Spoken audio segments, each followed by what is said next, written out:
अरे यार रुको, कोमल सर पर हाथ मारकर भागी। इससे क्या हुआ? जुनैशा ने पूछा। पता नहीं, किन्जा ने सामने उकचाए। ईशा, तुम्हें तो मैम ने कॉलेज आने से मना किया था ना, फिर तुम आज क्या कॉलेज कैसे? वो अम्मी ने मैम से काल से पर माजरत की थी कि नेक्स्ट टाइम ऐसा नहीं होगा। सुबह आते हुए मैं भी साथ आई थी, मैम को दोबारा सॉरी कहा। अगर तुम अपने दिमाग से काम लेती तो तुम्हारी अम्मी को शर्मिंदगी ना उठानी पड़ती। कोमल ने वापस क्लास में जाते हुए कहा। कहाँ गई थी तुम? जुनैशा ने पूछा। ईशा से पूछा कि वो आज कॉलेज आ गई कॉलेज आज। कोमल ने बताया। जाहिर सी बात है, माजर करके ही आई होगी वो, किज़ा ने कहा। जुनैशा ने कोई रिएक्शन ना दिया। आज माजिद की जगह कोई न्यू फीमेल टीचर उनका लेक्चर लेने आई थी, क्योंकि सर अफजल को जल्द ही लेक्चरार मिल गई थी। उन्होंने माजिद को बताया तो उसने मज़ीद कंटिन्यू करना मुनासिब नहीं समझा। उसका हरगिज़ दिल नहीं था कि जुनैशा दोबारा इस कॉलेज में आए, लेकिन किसी और की गलती की सज़ा वो जुनैशा को नहीं दे सकता था। इसलिए अपने इश्तार और ज़ुबान दोनों पर काबू रखा, वरना सबको बताना पड़ता। क्यों नहीं वो उसे कॉलेज जाने दे रहा। मज़ीद मसाइल बनते।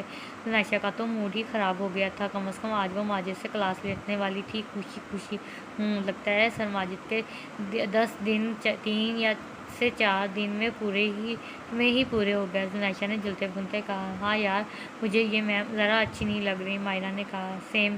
कोमल ने भी हाँ में हाँ मिलाई। जोनी, तुम इनसे कहो दोबारा ज्वाइन कर लें। कोमल ने मशवरा दिया। नहीं, मुझे क्या पड़ी, रहने दो। जुनैशा ने लापरवाही से शाने कुचाए।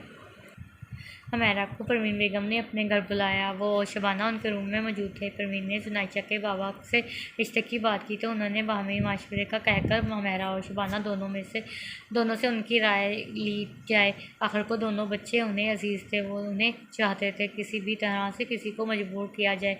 मैंने यहीं तुम दोनों को एक ख़ास बात के लिए बुलाया है। मैं चाहती हूँ कि माहिरत का रिश्ता जुनैशा से हो जाए। इसी तरह जुनैशा हमारी आंखों के सामने रहेगी। दूसरी बात, घर की बेटी है, लेकिन जुनैशा इस वक्त ये जिम्मेदारियाँ नहीं उठा सकेगी। आप तो जानती हैं, फ़िलहाल कोई काम नहीं आता उसको। मैरा ने वजह बताई। तो ऐसा ऐसा सीख जाएगी। शबाना ने कहा। बेशक जुनैशा इसका घर के लिए और माहिर के लिए बेस्ट ऑप्शन थी।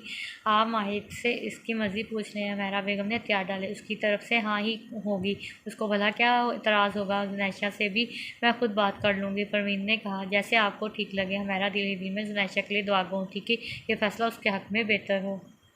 वाहिद बहुत खुश था कि उसकी दादों ने बात कर ली। उसे बस अब जुनैशा के जवाब का इंतज़ार था। रात के वक़्त परवीन बेगम जुनैशा के घर आई। वाह दादो, व्हाट अ सरप्राइज़। जुनैशा खुशी से चहकती हुई उनसे मिली।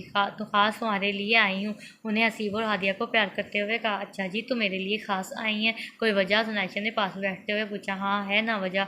मैंने हादिया और हसीब को बाहर भेजा। देखो बेटियाँ वालिदैन की सबसे अहम जिम्मेदारी होती हैं। हम अपने घर तो उन्हें खुश रख लेते हैं, लेकिन उनके नसीब पर परख कर नहीं देख सकते कि किसका अच्छा होगा। जैसे जैसे परवीन बेगम बात कर रही थी, जुनैशा का दिल सिकुड़ता जा रहा था। अब उसके सर पर ये कौन सा धमाका होने वाला था। उसने परेशान नजरें अपनी माँ को देखा तो उन्होंने अपने हाथ उसके हाथ पर रखकर तसल्ली दी। हम सब बड़ों ने मिलकर फैसला किया कि तुम्हें माहिर की दुल्हन बनाया जाए। परवीन बेगम ने कहा। क्या? उसकी हैरत से आंखें फटने को थीं।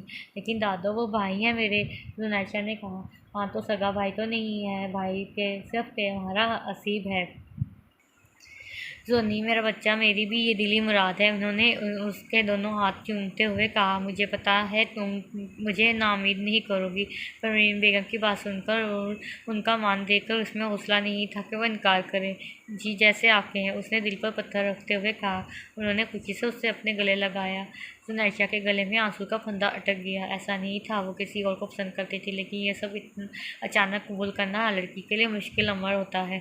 हम जल्द ही शादी की तैयारियां करेंगे। मैं जल्द अज जल्द अपने पोते पोती की खुशियाँ दे चाहती हूँ, लेकिन दादू, मैं अपनी पढ़ाई नहीं छोड़ सकती। जुनैशा ने फट से उनसे अलग होते हुए कहा। मेरा बच्चा, माहिर को तुम्हें पढ़ाई में मदद करेगा। देखती हूँ कौन छुड़ाता है तुम्हारी पढ़ाई। परवीन बेगम सोच कर आई थी वो शादी की ही बात करेंगी। जुनैशा का ख्याल करते हुए कोई लंबी चौड़ी रस्में भी ना होंगी। वो बहुत खुश थी।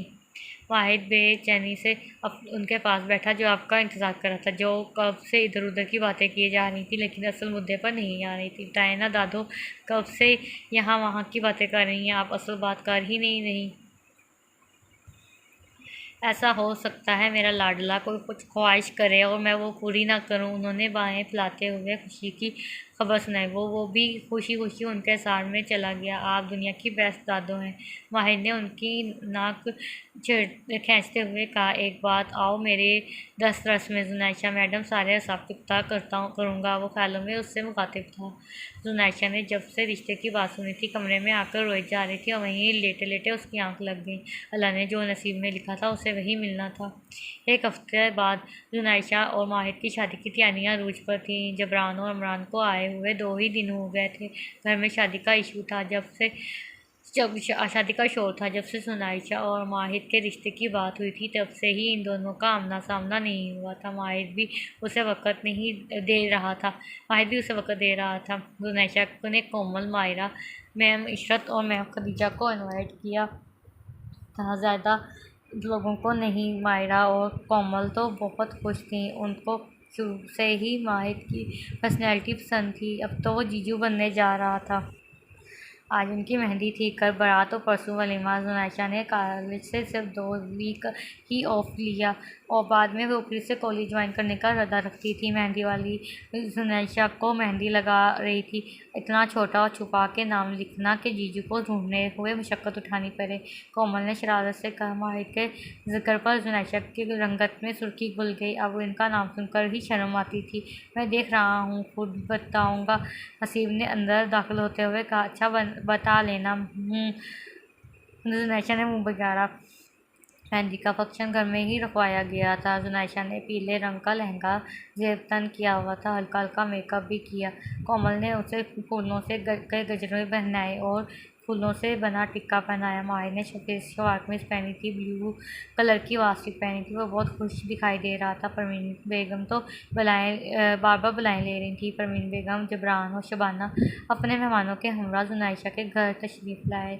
जबरान और हुमैरा ने उनका बहुत अच्छा इस्तकबाल किया। जुनैशा को घर में बने स्टेज पर ला कर बिठाया। परवीन ने अपनी पोती की नज़र उतारी। शबाना ने उस पर से पैसे वारे। फिर सब ने रस्म करनी शुरू की। जब जुनैशा के मामा बाबा उसे मेहंदी लगाने आए तो उसे अपने रब्त की तनाबें टूटती हुई महसूस हुई और वह जबरान के कंधे पर सर रख कर रो दी। बस बेटा, अब तुम चाहती हो कि हम भी रोएं? उसका आंसू से तर चेहरा साफ करते हुए पेशानी को चूमा। हुमैरा बेगम ने भी दिलासा दिया। हसीब और हादिया ने जुनैशा को दोनों रुखसानों पर प्यार दिया। मेहंदी लगाई। हसीब जुनैशा के करीब मिठाई ले गया। जैसे ही उसने खाने के लिए मुंह खोला उसने वो खुद खा ली तो सब ही हंस पड़े। आपकी कब से इतनी खाई है? मुझ मासूम को भी खाने दें।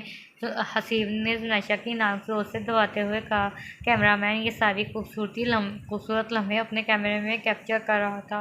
मायरा कोमल ने भी रस्म अदा की, जबकि माहिर तो जुनैशा को देखने के इंतज़ार में था।